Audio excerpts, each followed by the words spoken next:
ஐயப்பா சரணம் சரணம் பொன் ஐயப்பா சாமி பொன் ஐயப்பா ஐயனே பொன் ஐயப்பா சாமி எல்லாம் ஒரு சரணம் இல்லையப்பா சுவாமியே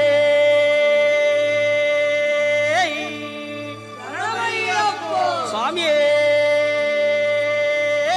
சரணமையப்போ அறிந்தும் அறியாமலும் தெரிந்தும் தெரியாமலும் செய்த சகல குற்றங்களையும் பொறுத்து காத்திருட வேண்டும். ஓம் ஸ்ரீ சத்தியமாய பொன்னு 18ஆம் படி மேல் வாழும் வில்லாளி வீரன் வீரமணி கண்டன் காசிராமேஸ்வரம் பாண்டி மலையாளம் அடக்கியாடும் ஓம் ஸ்ரீ ஹரிகரசுதன் ஆனந்த சித்தன் ஐயன் ஐயப்ப சுவாமியே.